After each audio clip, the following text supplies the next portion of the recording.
Alô? Obrigado. Oi, boa noite. Meu nome é Duarte Vaz. Sou paisagista do escritório MBA.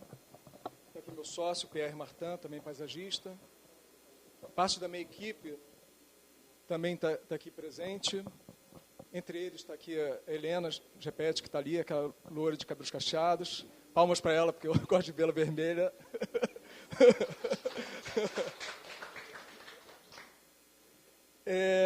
Como o Pedro já iniciou, bem, eu sou arquiteto, sou formado em arquitetura, mas exerço a profissão de paisagista. E isso que é interessante, somos paisagistas aqui num evento dedicado, abordando a nova arquitetura.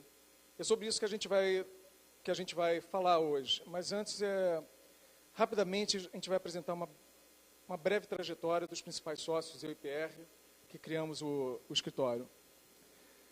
Bem, eu sou formado em arquitetura e logo no início da faculdade eu comecei a trabalhar no escritório de Roberto Burle Marx. Posso dizer que foi sou apaixonado por essa profissão e foi um amor à primeira vista. Eu cheguei no escritório do Burle Marx, antes de fazer arquitetura, eu fiz o vestibular, pensei em fazer vestibular para Belas Artes. Ou seja, cheguei e minha mãe falou, não, faça arquitetura, que a arquitetura dá dinheiro. Ainda bem que eu fiz arquitetura realmente. Estamos ricos. Mas, enfim, cheguei no escritório de Burle Marx e, cara, o diretor, o principal, era um artista plástico. Era um escritório cheio de quadros, esculturas e artistas passando o tempo todo. Eu falei, caramba, que máximo. E depois trabalhava com natureza. Um amante de esportes ao ar livre, de trilhas, estava no paraíso. Então foi ali que a gente se apaixonou. Que eu realmente considero paisagismo é uma disciplina feminina, assim como culinária, apesar de ser muito uma profissão que é muito exercida por homens, né? E fiquei lá durante 7 anos trabalhando comecei como estagiário, né? E depois saí de lá como paisagista. E depois busquei um caminho próprio, né? Criei um outro escritório chamado Movlik, foi um escritório também que começou a fazer arquitetura, né? E depois de um certo tempo, eu liguei para um amigo meu, um paisagista, que a gente já se conhecia há algum tempo, e falei, Pierre, cara, vamos montar um escritório só de paisagismo, focado só em paisagismo? Eu acho que ele pensava que era um papo de carioca, sabe? Vamos lá, vamos dar uma cedinha sábado, tal, não sei o quê, mas aí, enfim, e a gente começou a trabalhar junto, e isso foi há mais ou menos 3 anos atrás. Bem, é melhor você contar você mesmo. Bom, boa noite a todos, obrigado pela presença, é um prazer estar aqui, obrigado do Estúdio X pelo convite. E, bom, efetivamente, realmente me formei na França, numa faculdade de paisagismo, que é um pouco diferente, né? Passei por anos estudando ecologia, etc. Cheguei aqui, inclusive, um pouco deslocado, né? Quando falo que eu era paisagista, você é arquiteto. Não, eu sou paisagista. Então, sempre tem um pouco essa ideia do paisagismo que vem se fortalecendo. Vindo aqui, eu trabalhei durante muitos anos com urbanismo e depois eu tive a sorte de trabalhar com o Fernando Chassel, que também é um outro grande paisagista, menos conhecido que o Burle Marx, mas que, enfim, que deixa um grande legado, né, que tem essa vocação talvez um pouco mais ecológica, né, que a paisagem tem seus lados estéticos, mas também tem uma vocação ecológica, né. E aí estamos há 3 anos, então, tocando no MBA e trabalhando nessa relação com a natureza, né. Quer dizer, é um escritório muito recente, mas a gente se orgulha muito do portfólio que a gente tem hoje, num período curto de tempo, né? E entre projetos residenciais e projetos de paisagismo, de certa forma, mais convencional, que todo mundo está acostumado, a gente fez diversos estudos de viabilidade ambiental, diversos estudos de impacto ambiental, nós criamos corredores verdes, criamos RPPNs, que são reservas particulares, enfim, uma série de projetos que não são muito, que vocês muitas vezes não associam a projetos de paisagismo, né?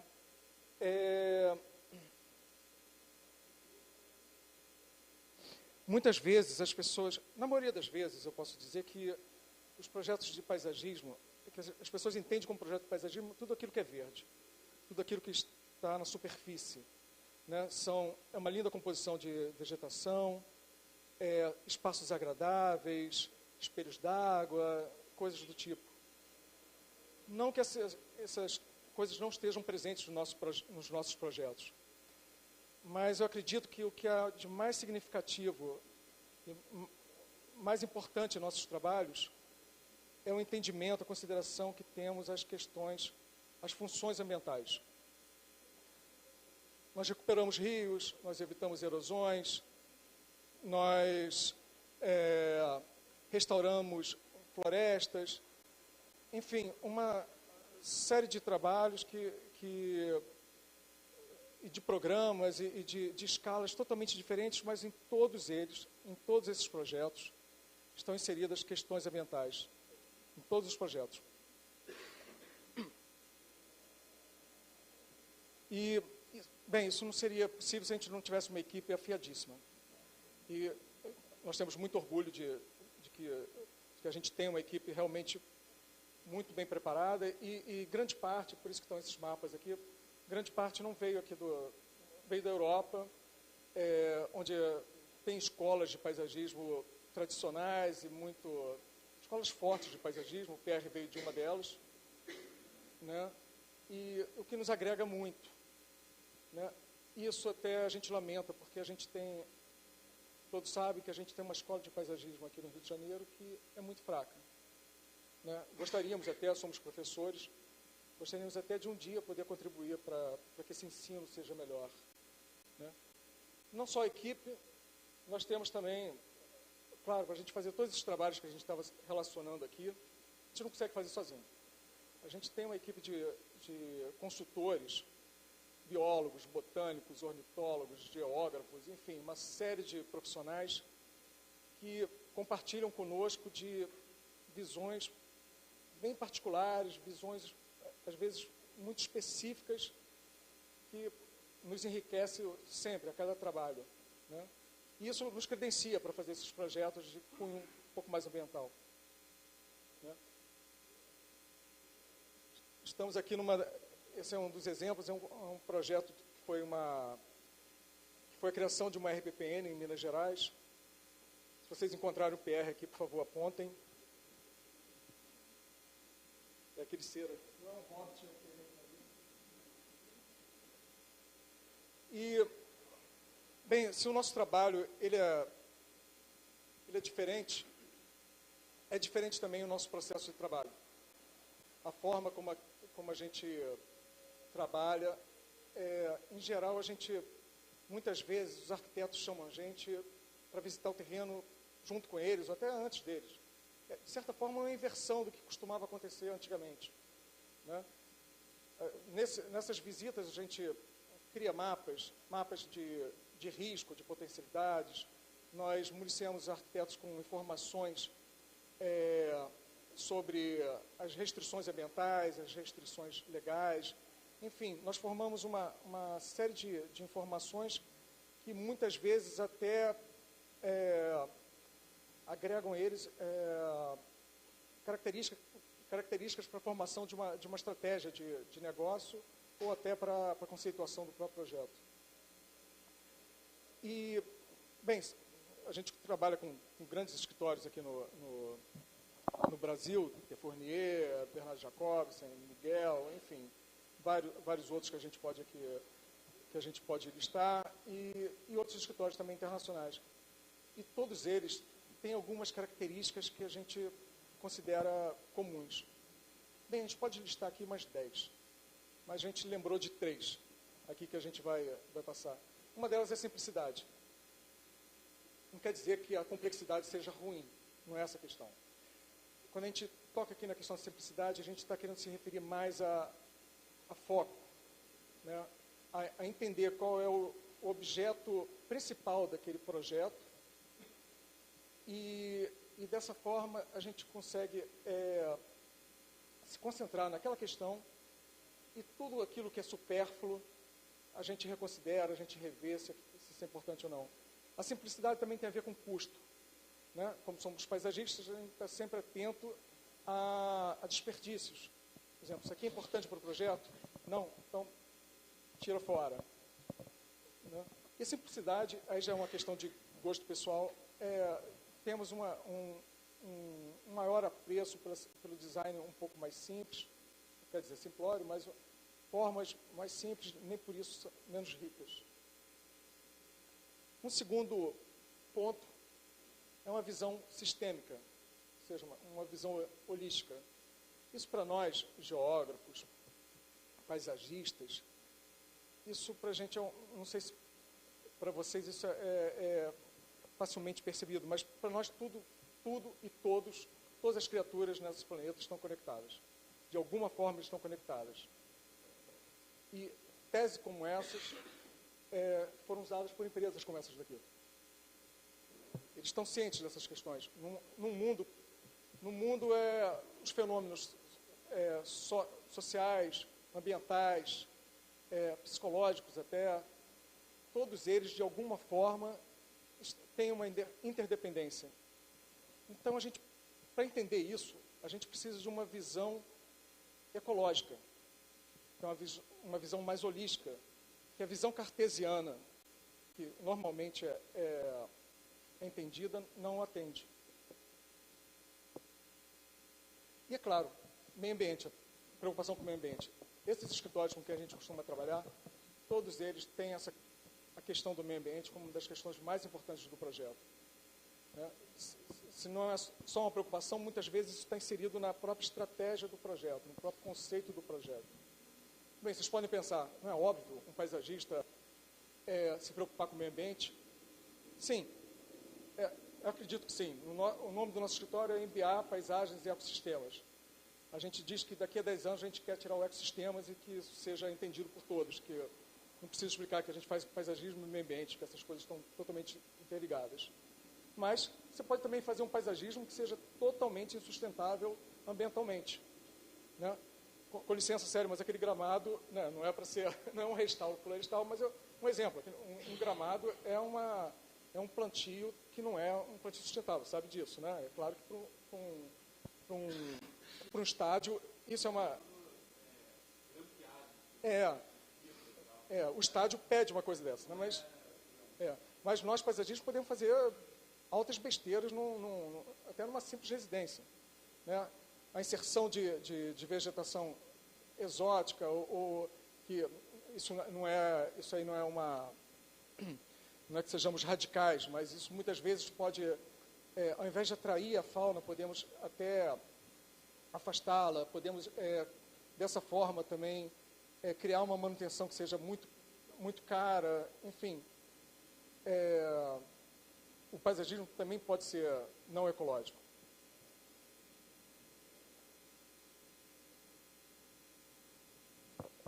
Bom, agora a gente vai entrar em alguns estudos de caso. É muito diverso, né? Porque, na verdade, a gente não se ateia onde termina o meio. Não é meio rural, meio urbano. A gente entende que a gente se coloca entre a natureza, que é um sistema muito antigo, né? São 4 bilhões de anos que a natureza existe, a vida existe nesse planeta, e tem o sistema humano, né? O sistema social, que abrange vários lugares, né? Então, a gente vai começar por... Esse é uma fazenda, é um lugar que é uma terra que já passou por vários ciclos econômicos, banana, laranja, hoje está no gado, né? E está na próxima reconversão de se transformar numa cidade, né, com usos mistos. É um terreno muito grande, são 900 hectares, são 9 milhões de metros quadrados. Se a gente, né, na escala do centro do Rio, é um terreno desse tamanho. E a gente traz uma leitura por camadas. A gente não trouxe o estudo inteiro, claro, né, mas, enfim, a gente traz todos os dados relativos à insolação, pluviometria, qualidade do solo, de drenagem, né? E volta um pouco para trás. E, por exemplo, a gente estuda, né, mais um, deixa eu passar, né, estuda, por exemplo, a gente tem um vestígio de uma natureza ali, a gente tem esqueleto de uma natureza, não tem mais os músculos, não tem mais suas funções, a gente tem, a gente gosta de chamar isso de um cachorro atropelado, alguém que está mal, né, alguém que tem que ajudar, né. Então, já que essa terra já explorou 3 ciclos econômicos, né, está na hora de retribuir para poder entrar no quarto, né. Então, a gente está contra essa lógica. E a gente resgata uma série de rios que somem lá, porque não tem mais cobertura vegetal, foi um pasto, são 900 hectares de pasto inteiro, né? E a gente vem com a criação de corredor verde, retraçando uns rios que sumiram, né? E a gente valoriza um brejo que é existente, né? A gente chega lá para o cliente e explica, ó, você tem um brejo maravilhoso, né? Então, primeira coisa é um choque cultural para a pessoa, né? Para brejo, maravilhoso, como assim? São duas coisas que não combinam, né? Então, tem todo um trabalho de explicar que, na verdade, ele não tem praia, ele está em Búzios, mas ele não tem praia, né? E que lá ele pode ter ele tem um brejo de água doce que ele pode aproveitar e criar toda uma série de... Ele pode entrar nesse brejo, ele pode fazer uma série de usos que podem valorizar e criar uma frente para uma água que hoje ele não tem, né? Essa valorização, quando a gente foi visitar o terreno, na verdade, os investidores disseram, é um terreno ótimo, a gente vai lucrar bastante, é um terreno plano, só pasto, a gente não vai ter problemas, grandes restrições ambientais, né? Então vai ser formidável, né? Na verdade, depois desse nosso trabalho, o meio ambiente entrou na estratégia do negócio dele e eles já tiveram uma outra visão do negócio. E aí a gente resgata coisa que não existe mais, né? Essa mata paludosa é uma coisa que a gente vai pesquisar em pesquisa do Jardim Botânico, resgata. Então tem todo um trabalho de também pegar a ciência e juntar com a arte, né? A gente tenta andar com os dois ao mesmo tempo, calçando os dois pés. Essa daqui é uma fazenda em Pinheiral e a gente foi chamar. Essa fazenda tem uma coisa interessante, que tem um jardim de Roberto Burle Marx, um jardim muito bonito. Acho que vai aparecer uma foto um pouco mais adiante. Onde o proprietário nos chamou para fazer uma reforma desse jardim Burle Marx, né? E chegando lá, a gente percebeu que o proprietário detesta bois. Ele tem uma fazenda de pecuária e detesta bois. Então a gente falou, poxa, tem algo interessante para a gente trabalhar. Você tem terra, você gosta de árvores, e nos chamou. Enfim, podemos criar outras possibilidades de ter um retorno, inclusive econômico, sem agredir ao meio ambiente. E aí a gente começou a fazer um plano de gestão ambiental da fazenda. Não sozinhos, né? Estamos até em parceria com a Faculdade de Viçosa, né? E com outros profissionais, né? E então a parte do trabalho que a gente começou a desenvolver, né? Criando cortes aqui na fazenda e pensando em como a gente poderia trabalhar cada trecho dela. Está aqui a sede e os jardins de Burle Marx, parte deles, né?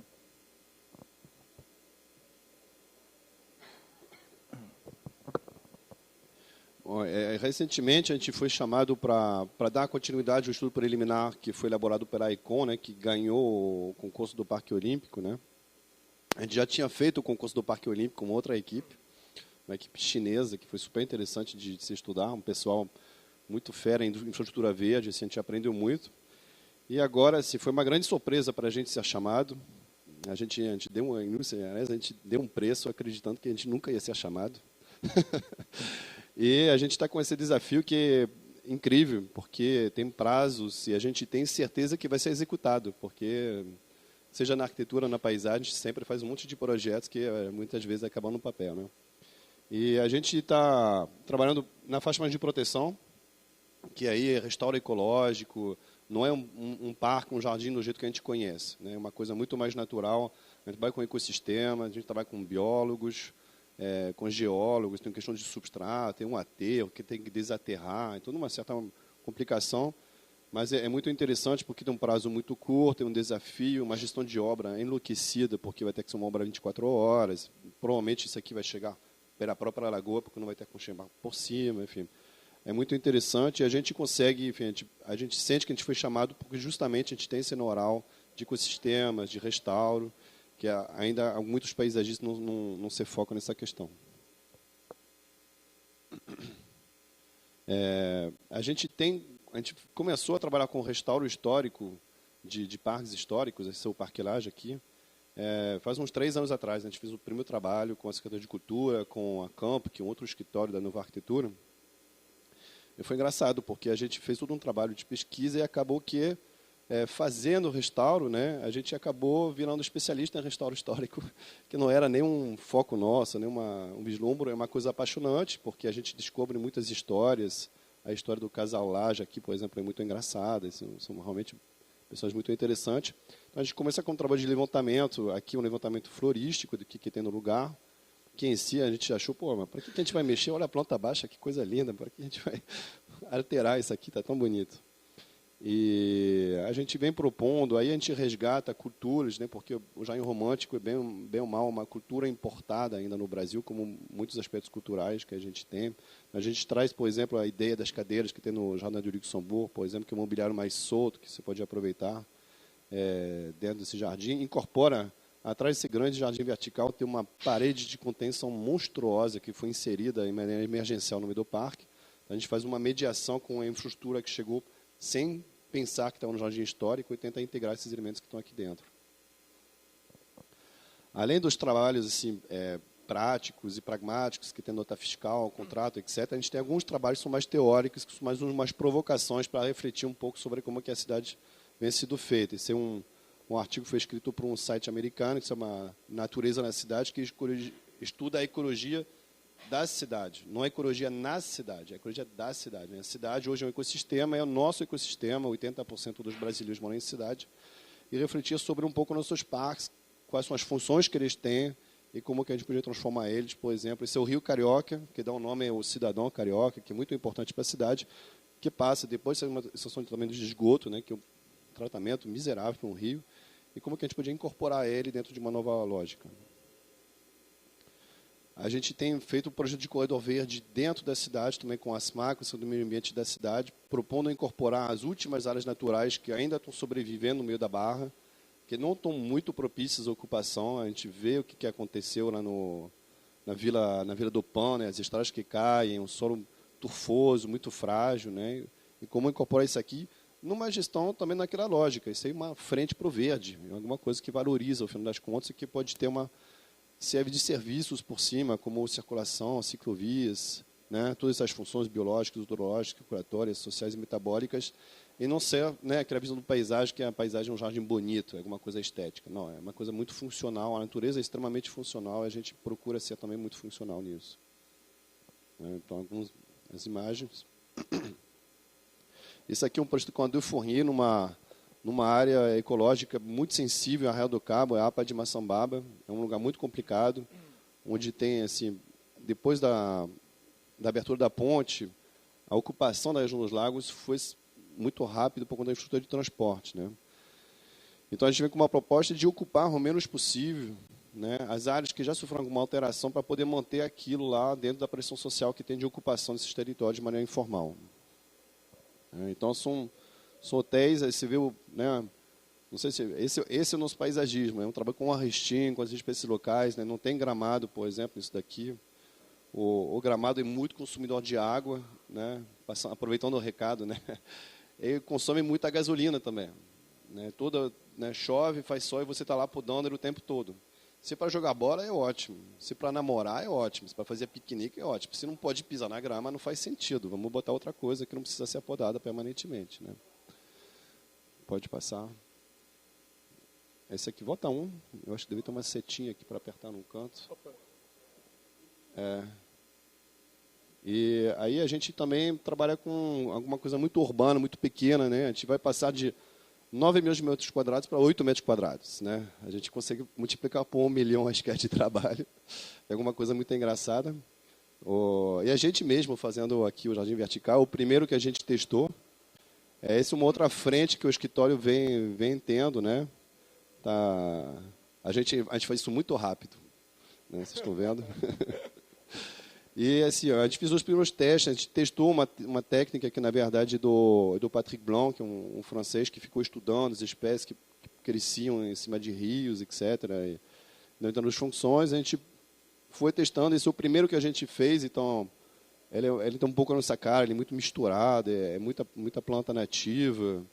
Depois, as clientes nos levaram a fazer aquelas composições mais organizadas, mais desenhadas, mas... É muito importante, a gente tem sempre, aparece pouco nos renders, mas tem toda uma parte de galocha cheia de lama, de tarra, às 8 horas da manhã em Minas Gerais, tem que acordar às 3 da manhã para poder estar lá, receber as espécies, etc., que é muito importante nessa profissão de estar lá acompanhando essa questão de fato, ver a vida acontecer. Esses elementos são muito incontroláveis, né? Por empírico que a gente aprende, planta, sempre tem uma coisa lá que vai sacanear, que a água tem água demais, tem água de menos, o solo tem barro demais, tem areia demais, enfim. Então, esse é muito importante, estar acompanhando e acertando, e não a gente não entrega plantas impressas em AutoCAD, não é isso. A gente cria vida, recria ecossistema, e tem um trabalho que não aparece ali, mas que é muito, muito complexo. Fechei? Não, na verdade, não. São só 58.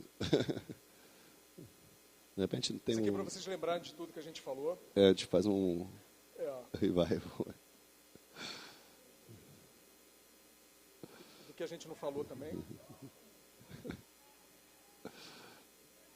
Pegando o gancho aqui da Jardim Vertical que o PR mostrou, né, na verdade, nossa referência, quando a gente faz um jardim vertical, ou jardins residenciais mesmo, horizontais, sempre é o bioma que está mais próximo da gente, é a Mata Atlântica. Né? E aqui a gente trouxe só algo para uma reflexão, né, que da cobertura original da Mata Atlântica, restam apenas 7%. Né? Quando a gente expõe esse número, as pessoas, em geral, elas não realizam o que ele realmente é. Mas se imagine com 7% do seu salário no final do mês. Se imagine com seu apartamento com 7% da área dele. Imagine a nossa cultura com apenas 7% dos livros que já foram publicados. Se a gente considerar a diversidade que tem a Mata Atlântica e o que a gente já perdeu, isso é incalculável. A gente não tem noção das espécies, tanto de fauna e flora, que a gente já perdeu, e quais eram as funções que elas poderiam exercer. A gente não tem ideia de qual ciclo que a gente rompeu e que conflitos a gente gerou. E, bem, será que vale a pena? Será que tudo isso que a gente já construiu, toda a tecnologia, toda a ciência que a gente tem, será que a gente perdeu o contato que a gente tinha com o meio onde a gente vive? Né? Será que, à medida que a gente vai crescendo, evoluindo como espécie, a gente vai pondo em risco a nossa própria sobrevivência?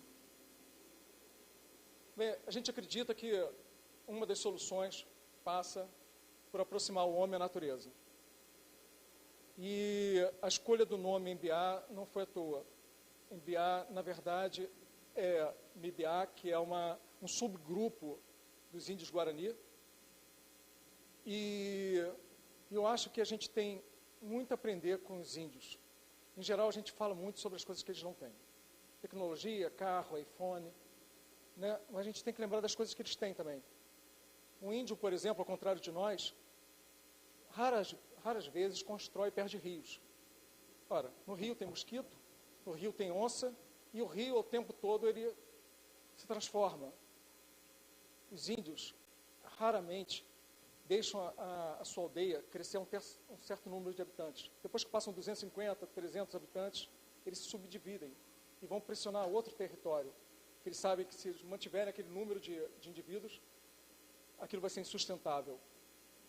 Então, a gente acredita que uma das soluções é conjugar conhecimento e tecnologia que tem o homem contemporâneo com a cultura e sabedoria dos povos tradicionais.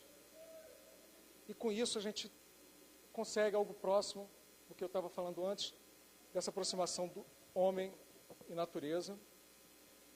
E como os índios, aqui no nosso escritório, a gente tem a arte também como algo muito precioso. Para algumas tribos, se uma tigela não tiver adornada, ela não é uma tigela.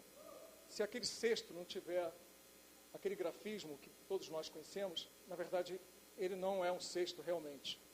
Ou seja, arte, design e função são indivisíveis. E assim é no nosso escritório também. A gente entende dessa forma. Né? E para a gente continuar realizando um trabalho que a gente se orgulha muito, tendo sucesso, a gente precisa de vocês. A gente precisa de uma nova arquitetura e de eventos como esse. Obrigado, Pedro. Obrigado a todos.